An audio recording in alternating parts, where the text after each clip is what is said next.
I mean, you can't deny it when you look outside and you see like what the Lord has made for us. It's just amazing. Like, it makes perfect sense that being outdoors is so good for you. My name is Randy Howell, and you're listening to the Faith and Fishing Podcast.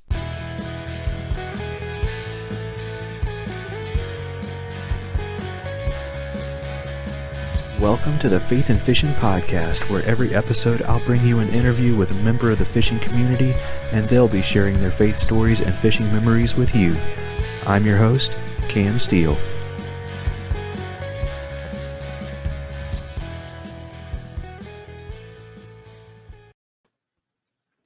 Hey y'all, welcome back to the Faith and Fishing Podcast. We've got an awesome episode this week.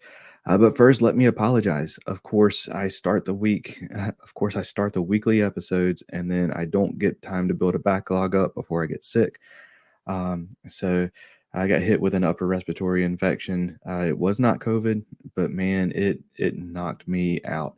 It knocked me down pretty hard. I'm still having issues with losing my breath and coughing pretty bad.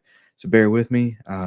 But between that and scheduling issues, it has been a while. So I'm sorry about that. And I'm going to go ahead and get this week's guest introduced right after this. Atollas, based out of Charleston, South Carolina, is an eyewear accessory and gear company focused on enhancing your time on the water. Their floating sunglass retainers are the most technically advanced around. Over 5 years of engineering, testing, and exhaustive feedback from paddlers, anglers, and watermen have resulted in a patented design in a class of its own. They're incredibly light and comfortable, built for durability, sport a sleek, minimal design, float virtually all brands and models of sunglasses, and they're backed for life. So if you break them, Atollas will replace them. No questions asked. Whether you're fishing, kayaking, or boating, Atollas will save your shades from the drink. Head on over to atollas.co to check out their gear and use promo code faithnfish15, that's faith the letter N, fish the number 1, 5, at checkout to save 15% on your order. Savior Outdoors gives me confidence that no matter what happens, what I take on the water is coming back home with me. With retrieval devices for fishing rods, bow fishing bows, action cams, and even one that can be attached to your other gear, they've got your whole arsenal covered. When one of these devices goes in the drink, it releases a float attached to your gear by 60 feet of line so you can get it back, and the pressure-sensitive filter means that you don't have to worry about rain or dips in the water while landing a fish.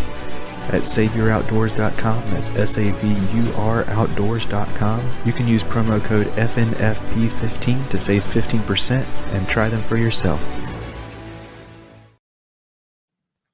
This week, and I knew I was forgetting something, this week we've got Ramon, and I did not ask your last name, so we'll get that in just a second, but we've got the host of Ramon Outdoors, the YouTube channel. He's out there with his ultralight doing multi-species fishing, kayak fishing, bass fishing, and all kinds of awesome things.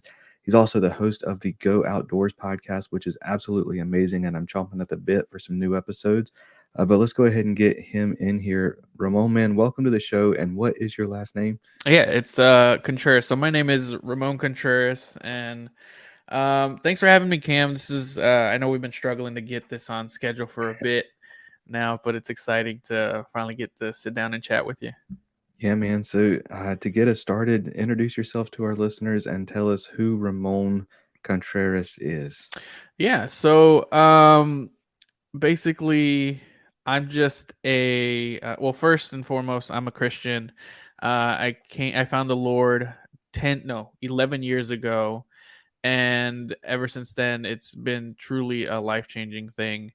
And I started being in the outdoors about 3.5 years ago. Originally started hunting. It was something that I wanted to start doing since I was in middle school and high school, and never got the opportunity to do it until I was an adult. So my first dip into the outdoor space was just trying to learn to hunt on my own with very minimal resources, except for like the internet, basically, which I found to be very difficult. And then I got into fishing because hunting season was over. So deer season was over, turkey season was over, and I was like, I gotta do something. And this was kind of around peak pandemic time where everything was shutting down. So I was like, well, I guess I'm gonna pick up fishing. So that's kind of where I started fishing, and I was fishing for quite some time before I even considered starting Ramon Outdoors. I used to, for fun, I've always liked creating things. I've always liked creating videos and things like that and making cool pictures and content and stuff. And I actually used to have a previous YouTube channel that was just like a typical vlog style YouTube channel. I started it way back when I got laid off from a job. I needed to find some time. I needed to find something constructive to do while I was looking for a job. So I just started vlogging about just my day and things like that. So when I started fishing, really started playing with the idea of creating content for new anglers because I saw a gap in the fishing content that I was seeing. Of There wasn't a lot of new anglers or new outdoorsmen and women, adult onset hunters, telling their story out there. There were big channels taking out adult onset outdoorsmen and women, but none from their perspective. So I saw that gap and that opportunity, and I was like, well, I could be that person and show, because well, a lot of the content that I was seeing was like, here are the top 10 lures that you can use outdoors, and it was from people who have been fishing, for a long, long time, and it never really. I felt like it didn't really give that perspective from a new angler. So that's kind of what started everything. That, and people got tired of seeing my fishing videos on my and my fishing pictures on my regular Instagram account, which seems to be a consistent thing across the board. So I started Ramon Outdoors as an Instagram page first, and then launched the YouTube channel a little over a year ago. So that's kind of my whole background. That's awesome. Yeah, you're right. I see a lot of people like channels and stuff teaching you how to fish, Mm-hmm. or and stuff like that. But I don't see a lot of the like journey of a new angler learning how to fish. So that's awesome. So something that I love about your channel is that you spend a lot of time fishing for stuff other than bass, and Yeah. you bust out the ultralight, which is an underrated method of fishing for sure. What got you started in using the ultralight and micro baits, and kind of getting away from the 7 foot medium heavy bait caster and thing like Texas rig, everything that like the quote unquote normal Yeah. bass angler uses? I mean, you want the short version? The short version is I'm a mediocre bass angler, and I don't have that much time to go out and uh, dedicate some serious time to breaking down a body of water and figuring out a pattern. Most of my time these days is I get an hour max to go out fishing, and that's usually like maybe like once or twice a week. Once a month, I'll have a full day. I'll take a day off of work and um, dedicate a full day to really hooking into some bass. But I'm a mediocre bass angler, but I'm a dynamite ultralight angler, because it's one of those things where it's like everyone's trying to catch bass. I'm gonna go catch everything else and have a good time doing it. I started ultralight fishing unintentionally, because I started fishing in New Jersey. I'm currently in North Carolina, and they have a really, really good trout stocking program there.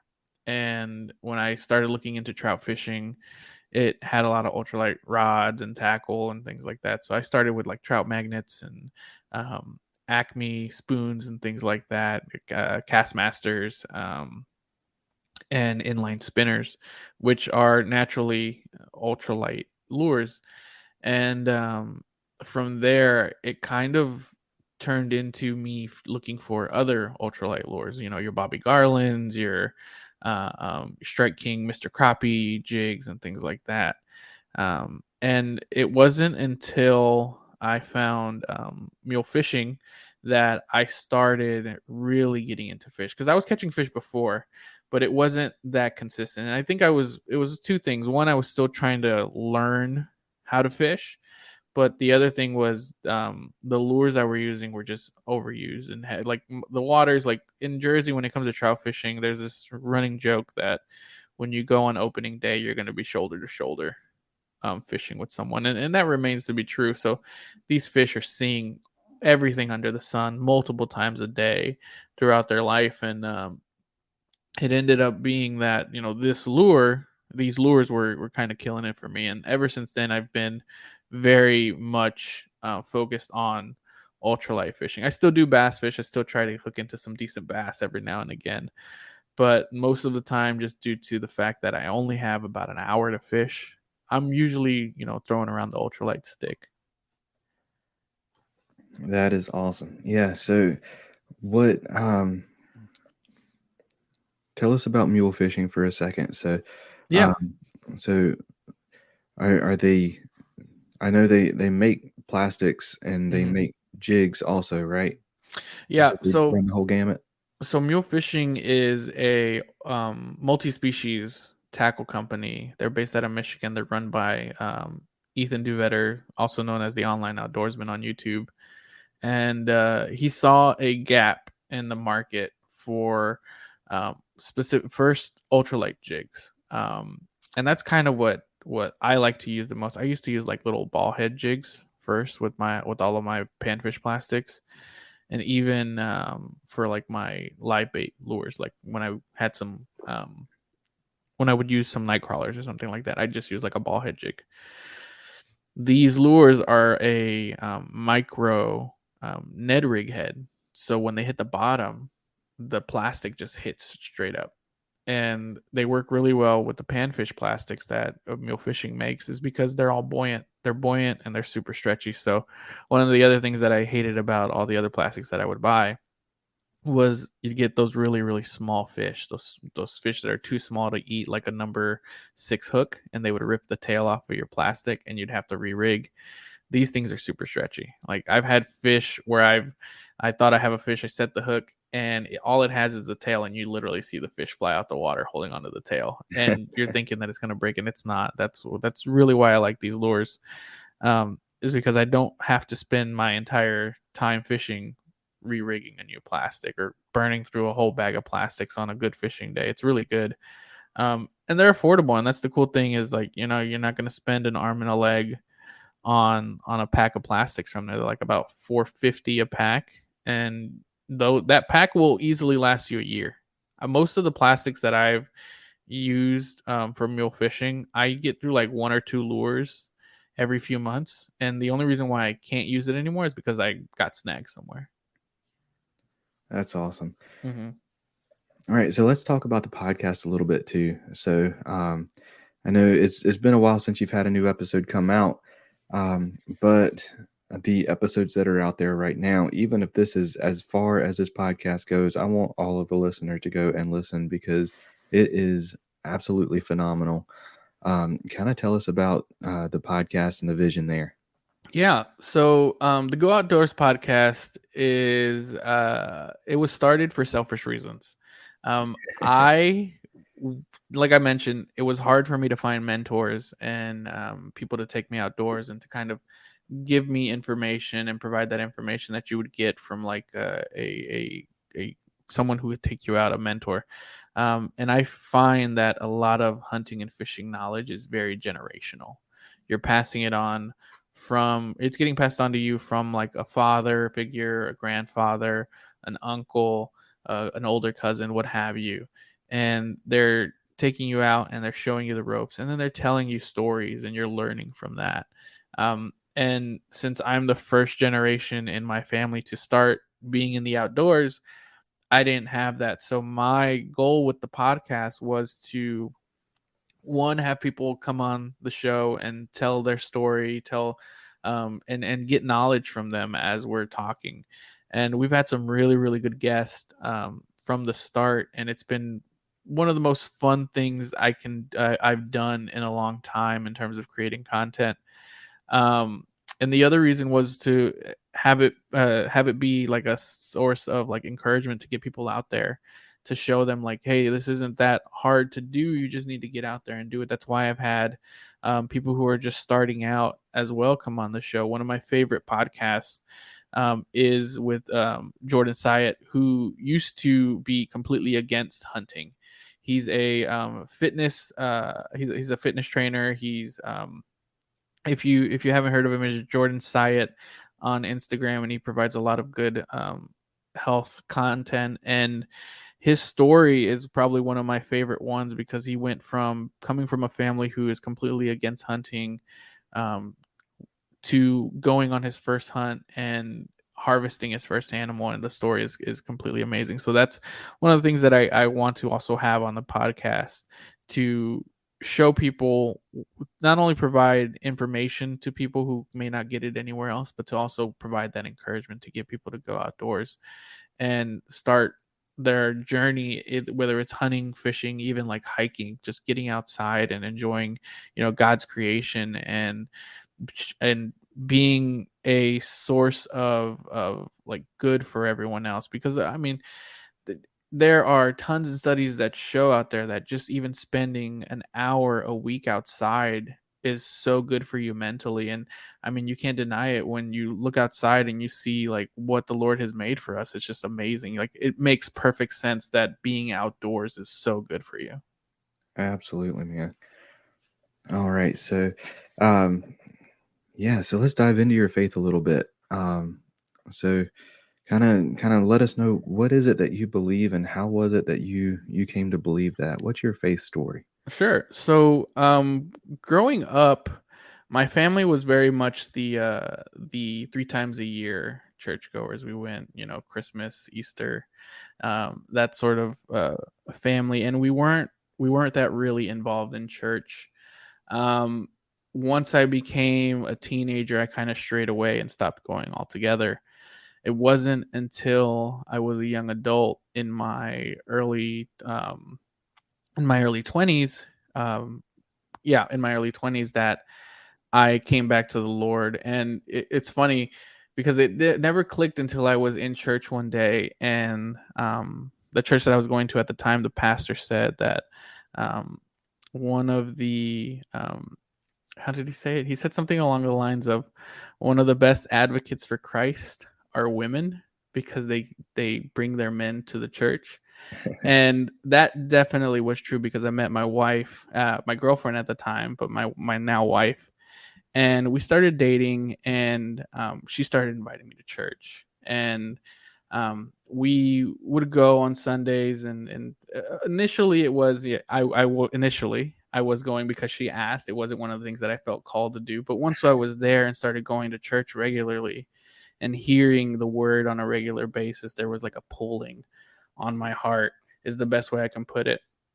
And eventually I couldn't fight it anymore. It started to stir things up in me. I started asking questions, because I had a lot of internal conflict as I was growing up.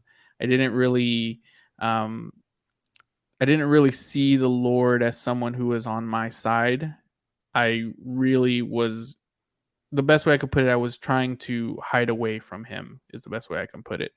And it wasn't until I started going to a church that had solid doctrine and was based truly on the gospel, that it really started calling me. And it came to the point where it was like, not, um, I couldn't stay away from it anymore.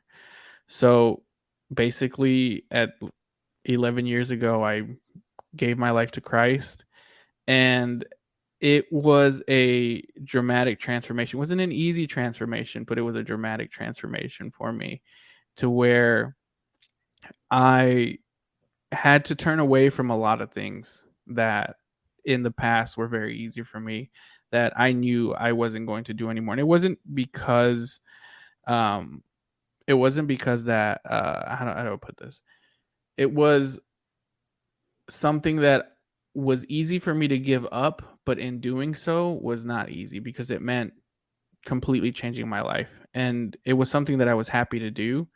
But I feel like one thing that isn't talked about is that the while it is easy to just cut ties from things that that you don't feel you should be doing anymore, it is still a difficult process, especially when there are other people involved in that process.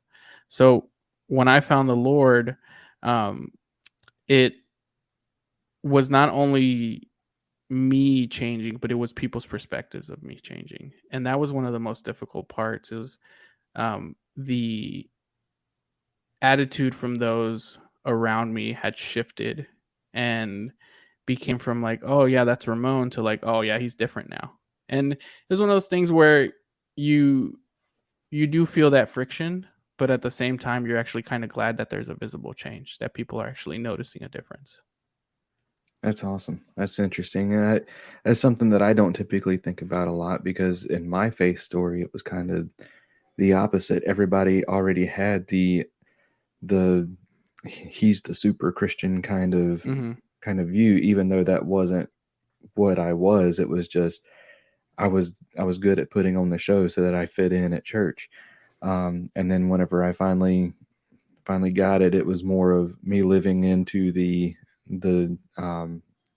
what's the word, the reputation that everybody already had for me rather than my reputation changing. So it's interesting to hear it from the other side that um yeah, that's not something that is typically talked about a lot. You're right. Mm-hmm. Yeah, and it, it's definitely like a the best way I can put it is definitely a liberating feeling when you give yourself to Christ. But and that feeling stays with you, but at the same time you're still dealing with those real world human emotions of, I can't be with this person anymore because this person is calling me into parts of the world that I no longer want to be a part of. And it's a tough conversation to have, or tough situation to be in, when someone who you used to hang out with your whole life suddenly becomes a person that you no longer want to be with, because the way they live their lives, as much as you want to change them, isn't isn't, especially as a new Christian, isn't a way you should be living your life. And I feel like that was one of the things that was a good thing that I did, was to kind of separate myself from that person. But it was definitely a very difficult thing, especially when like this was someone who I grew up with, who I would hang out with all the time. Like it was to the point where it's like, if I was somewhere, they expected this person to be there with me. It was one Right. of those kind of situation relationships. And when I became a Christian, I just, I knew after a few more, like, being with this person for a little bit, I knew that, hey man, you and I can't, this just isn't the direction that I want to go in. This is not a productive way for me to spend my time, and it's leading me in a direction away from Christ and not the way I want to go. So it was one of those things where it was a difficult time for me, because this is one of my best friends that I grew up with, but it was also one of those things where I needed to separate myself from this person if I truly wanted to grow as a Christian. So someone who's in that same situation, who is trying to figure out how to go through this and what to say, how to say it, all that kind of stuff. What kind of tips do you have on like on doing that in a way that is not, high and mighty, or No, yeah. like what how did you kind of do it? What did you learn from your experience? So I'd love to say that it was like some passionate speech that was, not righteous and just perfect and everything, but that was actually not the case. There was actually no speech, to be honest. It was more along the lines of being honest with that person, and saying, like, when I would get invited, I'd be like, I really don't want to go do that. We can go do something else. And um there was a conversation that was had where it's like, hey, how come we're not hanging out anymore? And it was clear and honest. I'm like, look, the things that you want to do, the things that you're into, I kind of don't want to do that anymore. And it wasn't as hard. The lead up to the conversation was probably the more difficult part. It's always, there's a phrase that everything's bigger in your mind, Right. and this was very much true, where I was dreading having this conversation, because I knew that it was going to be awkward, difficult, and potentially painful for both of us. And it was just, that idea kind of had me avoiding it. But what I ended up doing was, as I would invite them out, they would decline. He would invite me out, I would decline, or I would suggest something else. And eventually I just told him, like, look, man, I appreciate you, I love you, but the things that you're trying to do, the things that you like to do, it's not really what I'm into. And he kind of got the hint that we were kind of growing apart. And that's the sad part, is because afterwards, when I felt a little bit more secure in my faith and I felt like a little bit better equipped, I tried reaching back out, and it was just one of those things where it's like we just couldn't connect. And it was one of those things that does still bother me a little bit. And again, I wish it was one of those situations where I could have used that opportunity a little bit better. But it's just the fact of the matter that sometimes people do grow apart, and people have grown apart for less reasons. So from my perspective, it was the best thing to do for me. Was it the best thing to do for him? Maybe not, but the attempt was made there for sure. And it's just tough sometimes. The only thing that I can do is give words of encouragement, is to say that when you're a new Christian, when you first found the Lord, you have to make sure that you are protecting yourself from old habits, from old things, and because it's very easy to get drawn into sin, especially when it's still a habit for you. I mean, it's funny because my pastor was just talking about this past Sunday about how it doesn't matter how old you are, you never grow out of needing the Lord, and you never grow out of being able to sin. And it's something that really struck a chord with me with his message this past week, because it's very much true. He's one of the things that he talked about was a lot of the people that he speaks to that are struggling with sin seem to be older people, because they're confused, and they feel like they are equipped enough and prepared enough, and it always sneaks up on them. And I think as a new Christian, you're even more vulnerable, because the enemy wants to take you back. He doesn't want you to really follow the Lord. He doesn't want you to be saved. And so it's very easy for you to fall into those old habits and those old sins. So it my word of advice and my words of encouragement is to keep going, keep pursuing the Lord, and know that he wants you, and he wants to keep you, and he wants to save you. Because those times where you have those conversations, whether it's a best friend, whether it's a sibling, whether it's a parent, whether it's a significant other, having those conversations that you need to have with them is the best thing you could do for yourself, and potentially for them as well. I mean, the one of the best things that happened since I became a Christian was the impact that me becoming a Christian has had on the people around me. Because, like I mentioned before, my family didn't really go to church that often, weren't really involved in the church. Absolutely. That is awesome, man. Well, there are a few or a couple questions that we always make sure that we ask every guest, and I want to make sure that I get them Mm-hmm.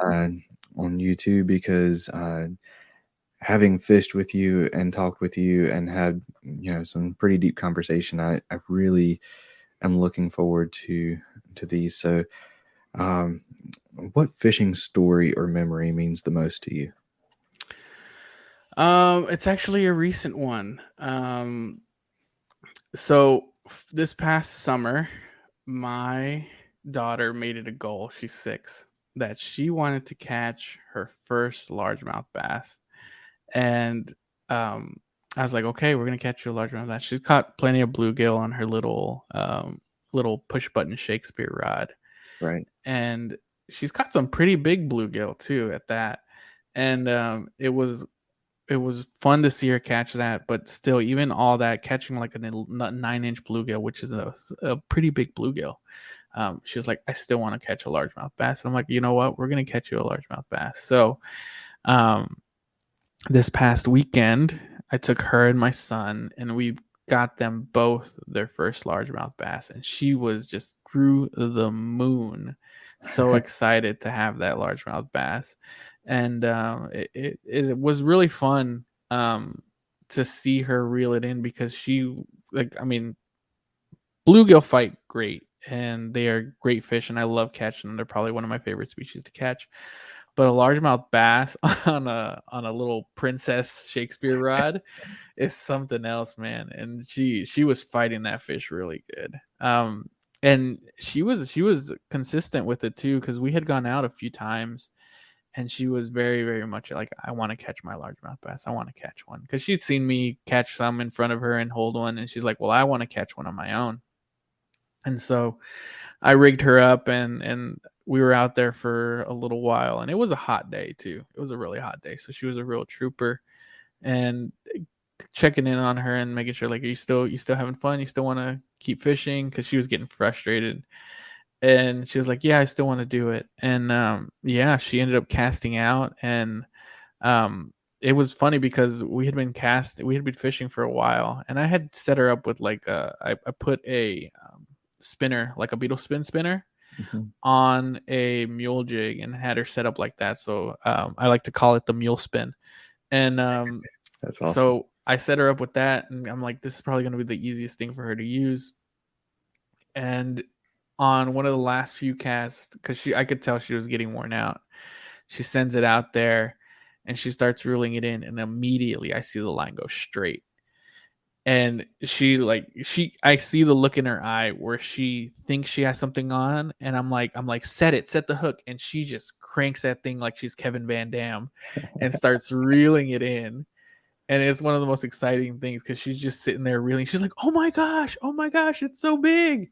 And we finally get it out the water. It was this nice little, like 9-10 inch largemouth bass that she ended up catching. And she's like, I don't know where to grab it. I'm like, the same way you do a bluegill, honey. She was just the funniest thing, and she was so excited. I have this awesome picture of her. She's got like her little polarized glasses on, and she's got her little Shakespeare rod, and it's awesome. She had such a good time. And my son, who the same day, we ended up getting him on a largemouth bass because he wanted a fish. After that, the bite died, and we went a whole nother hour without getting a fish. And it really, because my son, he's very much like me. He's very much an impatient person, and at his age, just like cranked up to 11. Right. So when I would first take him fishing, didn't matter what it was, he would cast it out and start reeling it in immediately. We've gotten him down to the point where he can cast it out and let it sit. So I set him up. We were in this like very shallow spot, and I saw a bunch of bluegill. I'm like, we're gonna settle for a bluegill for you, bud. And he was like, I don't care. I just want to fish. And so I set him up in a very shallow water with a bobber and a little. It's called the horsefly. It's got these like two little legs that dangle out on their own. Got tons of action on them. And so he's just sitting there, and I'm like, okay, twitch it every now and again. I'm teaching him how to work it. He's 4, by the way, and fishes way better than I did, when I first started fishing. And on the 3rd or 4th twitch, the bobber just goes straight down, and he starts reeling it in. And it's a largemouth. It's a smaller largemouth. It was like a 6-inch largemouth, but it was a largemouth, and he was just so excited. Awesome. He's like, I'm like, we got to put it back, and he's like, but I love him. I'm like, no, we got to put it back, bud. So yeah, awesome. it was exciting to see them, because I remember the first few fishing trips I would go with them, it usually ended up in tangled lines and so much lost bait, rocks being thrown in the water, and either someone is crying because they scraped their leg or they didn't catch a fish, and it was over in like 20 minutes. Right. And now I'm able to take them out and spend like an hour or two with them, and they're still having fun even if they're not catching fish. That's awesome. That's so awesome. All right. So whenever you're out fishing with somebody, what's your typical conversation like? What are you talking about? It really depends on who I'm going out with. Most of I would say like 95% of the time, it's just me out there. But when I am out there with someone, it's usually my neighbor who, literally my next door neighbor, who likes to fish more than anybody I know. He's probably going out there like once a day, and we're usually talking about what the fish are biting on, or we're usually talking about what the neighborhood kids are doing that day, because we have a lot of kids in the neighborhood, and they like to get into some trouble around the street. So we're usually talking about that kind of stuff. The only other person that I've gone out fishing with recently is actually you, Cam. And the conversation goes all over the place, to be honest. It goes from like, what the fish are biting to like getting to know the person better. Because, like I said, I don't really go out fishing that much. I've tried to connect with Paul a few times, but that man is so busy. It's so hard to get him to commit to a time. And I just got out of a busy season of my life, so it was, again, very difficult to schedule something. Absolutely. Mm-hmm. All right, man. Well, with all of our guests, we always do a segment called What's Your Favorite? It's pretty self-explanatory, but I'm going to ask your favorite in a few categories, and we are going to get that started right after this. Whether you're a Ned Rig vet or a finesse fishing noob like me, Jade's Jigs is your source for high-quality finesse jigs that raise the bar by being lead-free. Using a tin bismuth alloy not only makes Jade's Jigs eco-friendly, it also makes the jig lighter so you get the same profile with less weight for the fish to feel. Check out jadesjigs.com, that's JADESJIGS.com, to see their full lineup of jigs, styles, and colors. And since you're a Faith and Fishing listener, you can save 10% on your order by using promo code FNF10 at checkout.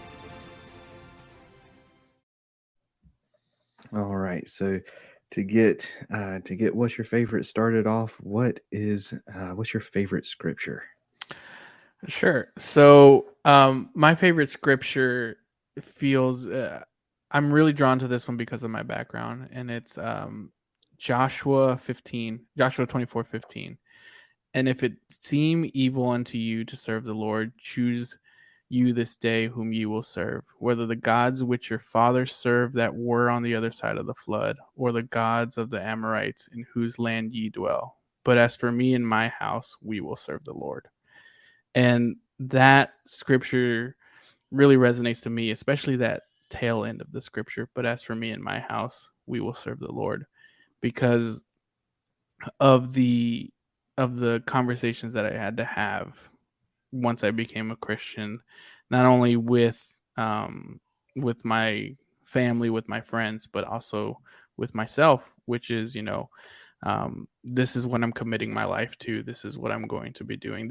I will be serving the Lord from here on out, not just for my benefit, but also for the benefit of my children. Absolutely, and I love that you chose to include the beginning of that. Mm-hmm. You see, I used to work at a Christian bookstore, and we had a bunch of gifts and everything. And going through the gift section of a Christian bookstore is like, let's see what scriptures can be taken out of context. Yeah.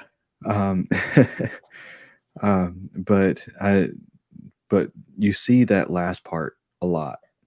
But the beginning of that is so important. Choose this day.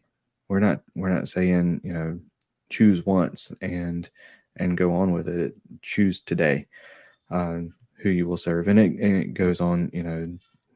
The gods of your fathers. And it lists of the different things. Yeah, I love that you chose to include the beginning of that.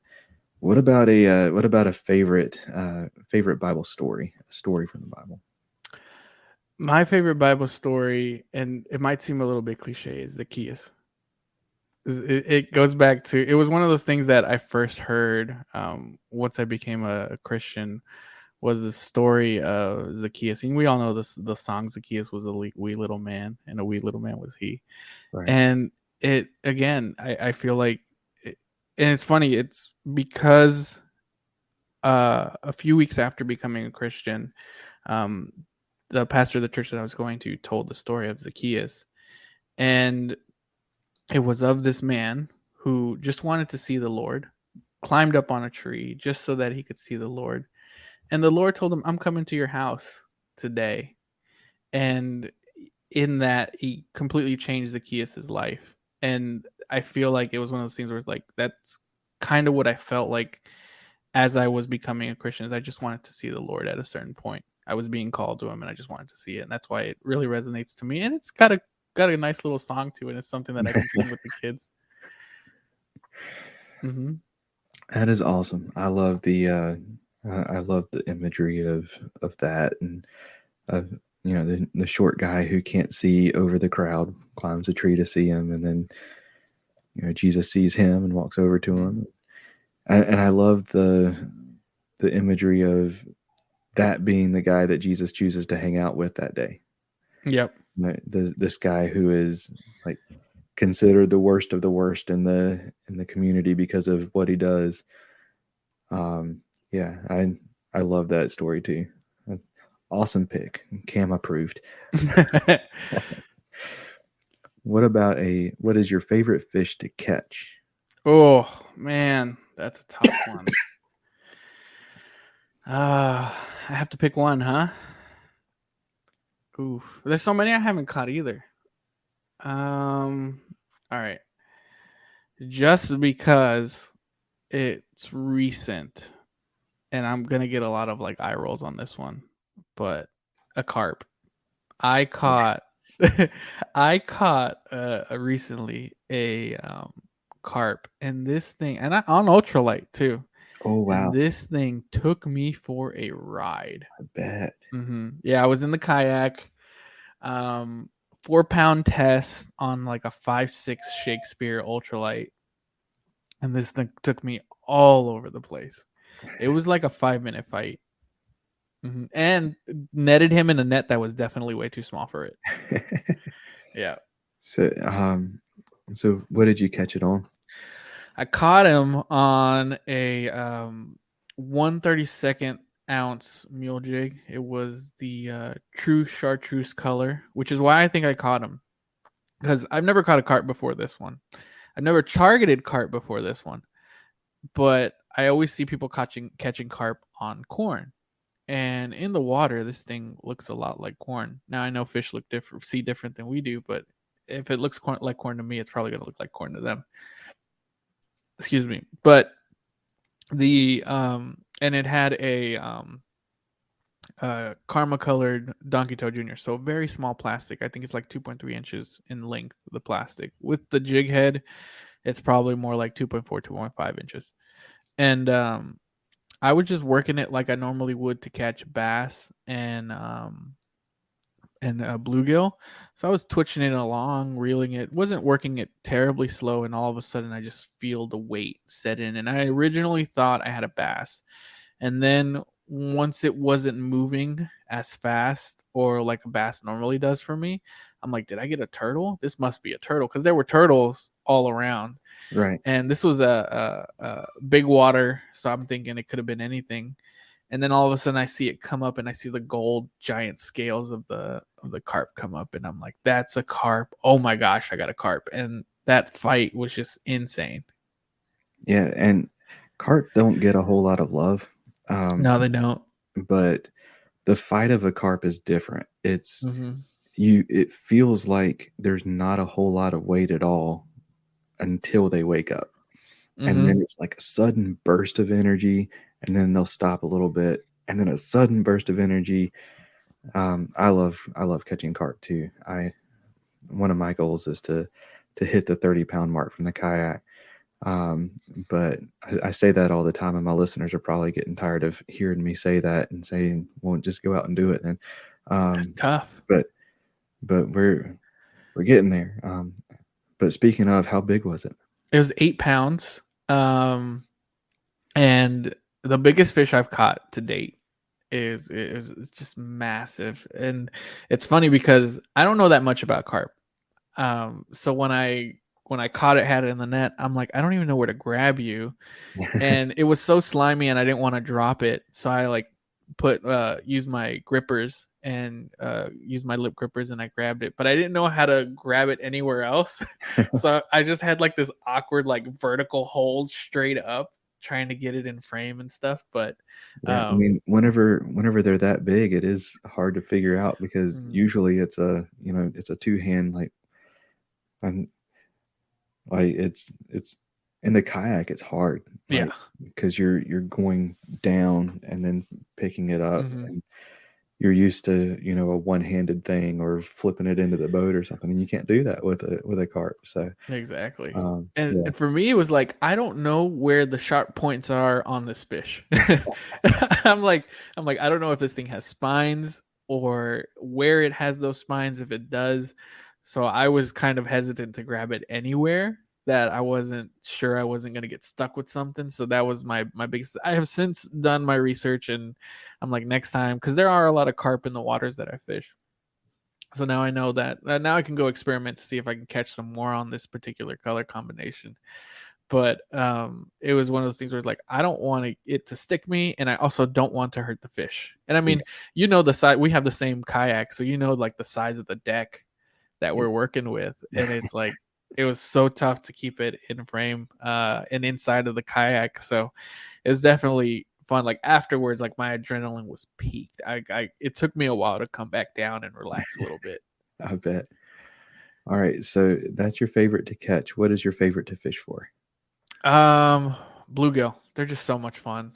They fight so good, and there's just panfish in general. I'll go outside a little bit because you got your red ears, your green sunfish, and stuff like that. But bluegills are so much fun, and they fight so good. And I feel like they get not a bad rap, but people are like underwhelmed with them because they're a small fish. But I find that people are underwhelmed with them because they're fishing with them on too heavy of gear. They're going out with like medium rods, medium heavy rods, and as a bycatch, they're catching like a little bluegill and stuff like that. But if you have a lot of bluegill in your water and you want to have more fun catching them, go get yourself an ultralight setup. It doesn't need to cost a lot. My most expensive ultralight combo is like $70 rod and reel. You can get them for cheaper, and just get yourself like some 4 pound mono and some really light jigs and plastics and go have fun, because that you hook into an average size bluegill, it's going to be a fight. You hook into a giant bluegill and you're going to have the time of your life. Like these 7, 8, 9 pound, 9 inch, not 9 pound, 9 inch bluegill fight like nobody's business, and they shake and they will take you everywhere. And if you happen to catch a largemouth bass, which is very common, I catch a lot of largemouth bass when I'm ultralight fishing. Those little like 6 inch, 7 inch, 9 inch bass feel like 2 pounders, and they feel great when you're fighting them on ultralight.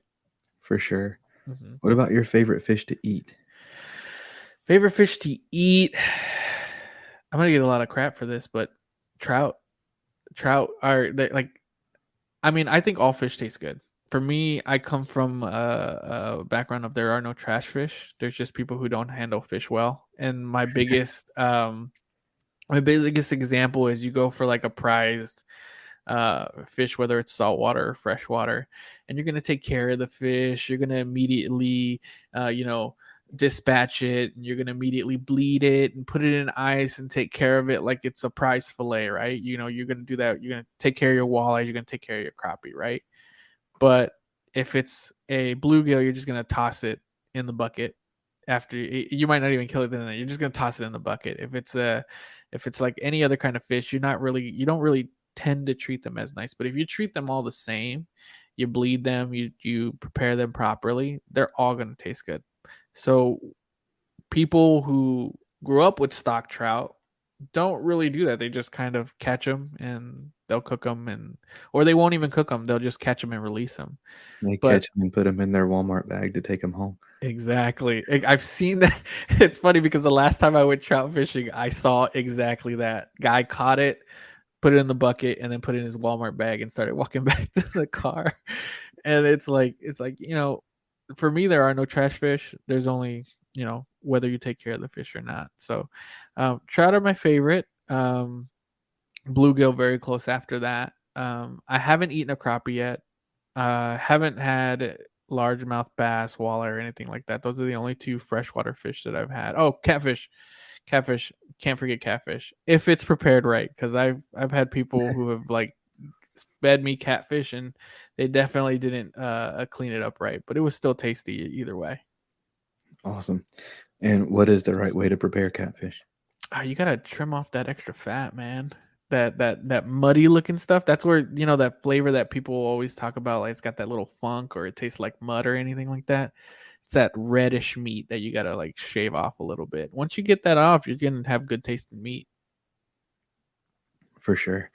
And what about your favorite fishing snack? It's all over the place, but usually it's and I'm sorry if you're still on your soda fast, but it is a cheer wine. I gotta have me one of those in the boat, and it's either Sour Patch watermelons or Swedish Fish. Nice. Those are usually my boat snack. They keep, nice little boost of energy, little kick of sugar, keeps me going. And You it's ever either get that. Go ahead. ever get to the point where you have to use a Swedish fish for bait? No, thankfully not. And that again, plug here, but that's because my plastics never break, so I always have something rigged on and ready. But yeah, those, and then if I'm like going out for a full day, I usually pack like a little ham and cheese sandwich or a peanut butter and jelly sandwich, just so that I'm easy and light on the water and stuff like that. All right. And I won't ask for GPS coordinates or secret spots, but what's your favorite body of water to fish? Oh man. Um there's a reservoir not too far from my house. Probably like a 10-minute drive down the road. And it's my favorite for two reasons. One, it's easy to dump in and out of to get a kayak in there. It's close, and there are no big motors allowed on it. So I'm a new kayak angler. I'm not that comfortable around boats with like a gas powered motor. I recently went out like a couple weeks ago, and I went out to Falls Lake a couple weeks ago, and being around those boats was definitely a new experience, especially when you're like in this little kayak and these guys are just past the no wake zone and ripping right past you. It's definitely a little bit unnerving. Yeah, especially this time of year whenever the pleasure boaters and the wakeboarders and everybody Mm-hmm. are out there too. Yeah. For sure. And what about, again, you've probably already said it, but I don't want to give away too many secrets if you don't want to, but what's your favorite lure to throw? Oh no, I'll give you the secret all day. Right now, my favorite lure to throw is a mini, no, micro. It's a micro chatterbait. So 1/8 size bladed jig with a 2.2 inch or a 3.3 inch mule minnow. That thing is small, has a ton of vibration, and the mule minnow is like has a slender tail with a very, very little split, so that it's got a lot of wiggle on the end as well. And that is actually what I caught my PB bass on a month ago.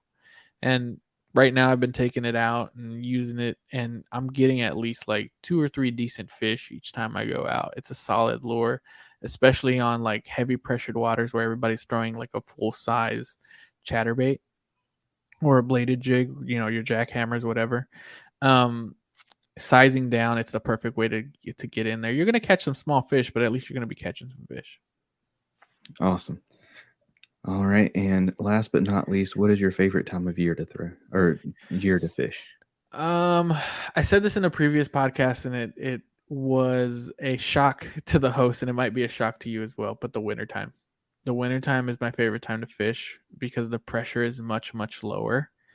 And I basically have the water to myself. It doesn't matter if I'm on the bank or if I'm in a kayak. I'm usually the only one out there because either everyone's out there hunting or they're not going to be out there in the cold. So Or it's they're a watching football. Football exactly. season is phenomenal. Or they're watching football, and it's one of those things where it's like I have the water to myself. I can go wherever I want to, and I don't need to worry about like getting too close to someone or messing up their situation that they're working on over there, whether it's like they're catching a particular type of species or they're just out there having fun. But the wintertime is my favorite. It's actually when I believe it or not catch most of my fish.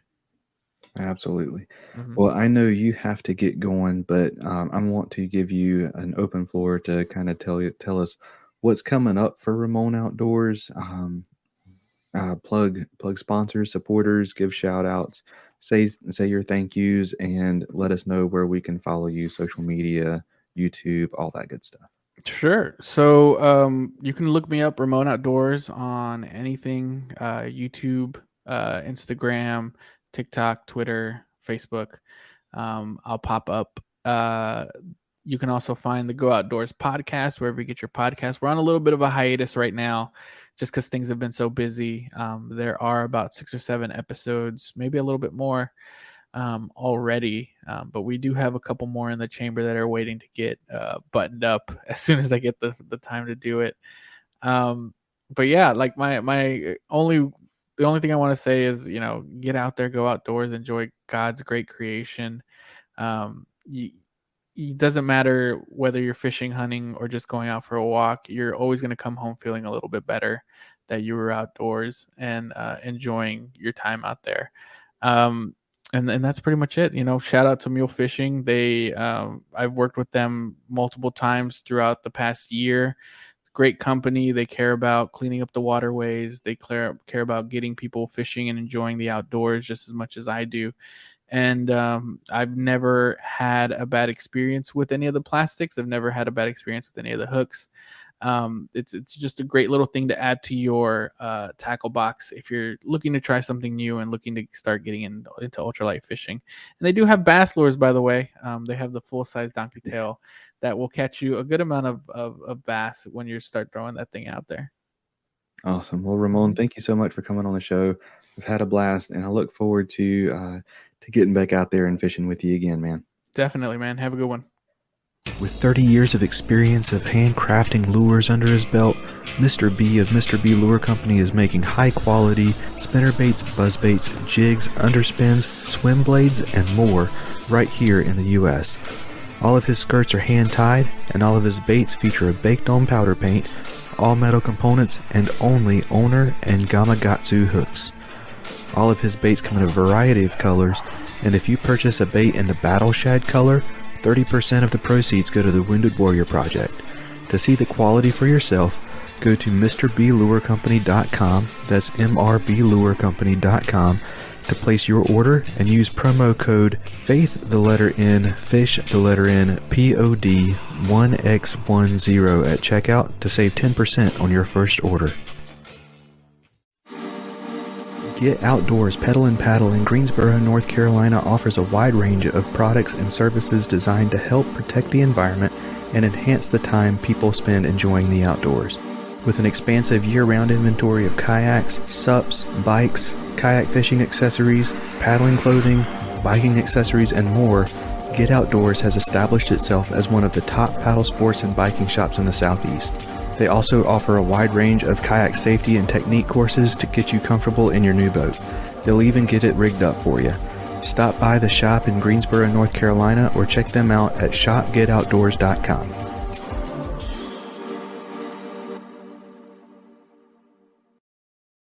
Another huge thank you to Ramon for coming on the show, sharing his story with us. His links will be in the show notes, as well as the All Things Faith and Fishing link, where you will be able to see the merch store, website, social media, sponsor links, and more. I will also say this, since anybody who's listening right now is probably someone who listens to the podcast start to finish, I have started the process of kind of looking into the idea of bringing on a co-host. So if you are interested, you can go to the website, click contact us, or faithnfishn@gmail.com, or reach out on Instagram or Facebook and let me know. I'm going to be very picky about this process. So just because you reach out doesn't necessarily mean you're going to get the job. There's no pay. Go ahead and throw that out there. But reach out, and I'd love to get to know you and maybe bring you on board. But that is going to do it for this episode. Y'all take care, and God bless.